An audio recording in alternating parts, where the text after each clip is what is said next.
tenim molta més força. Ens volen esquarterar la llengua, ens volen esquarterar com a classe treballadora que som, ens volen reprimir els nostres símbols nacionals. Però nosaltres no defallim. No defallim perquè nosaltres recordem una desfeta succeïda fa 300 anys. I això ens dona l'esperança, perquè l'11 de setembre celebrem una victòria. El que fem l'11 de setembre és esperar el dia de la victòria final, el dia que celebrarem la nostra independència. I això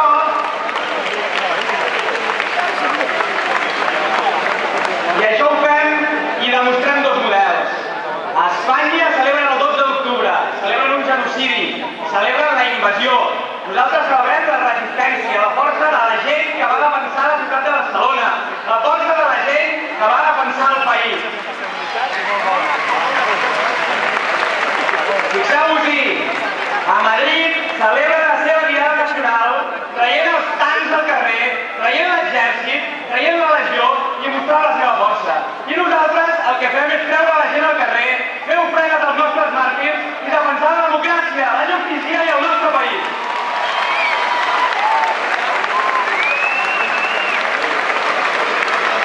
I això no és nou, i això no és només en les diades de cada país.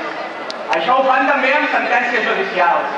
Presenten sentències contra la voluntat d'un poble. Presenten els seus jutges corruptes contra la voluntat majoritària d'un poble. Ho han fet recurrentment, ho han fet amb les eleccions, ho han fet amb la llengua, ho van fer amb l'Estatut i en faran moltes més. I malauradament, cada 11 de setembre hem d'estar emprenyats com a catalans perquè des de l'estat espanyol, dia rere dia, ens volen aniquilar com a poble. I per això hi som els joves, per això hi som el jovent dels països catalans, que no ens resignem, que no defallim, que volem seguir lluitant per fer d'aquest país una terra lliure i justa. Volem posar el model de democràcia, volem posar la justícia per davant. Aquí ens volen reprimir el català a l'escola i ho volen fer per 3 famílies. Al País Valencià, 125.000 persones demanen cada any poder ser educats en català i el Partit Popular no els hi fa cas i els tribunals encara els esperen.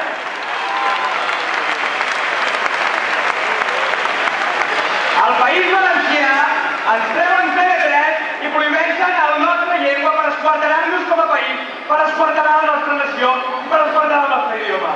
I els joves, la gent d'esquerra, tota la gent que ens estimem aquest país, no ho permetrem. Com a joves ens correspon defensar aquest país, més que mai, i trencar tòpics. Els joves no ens quedem al sofà, els joves no passem de la política, els joves creiem en la política com a l'eina per transformar les coses.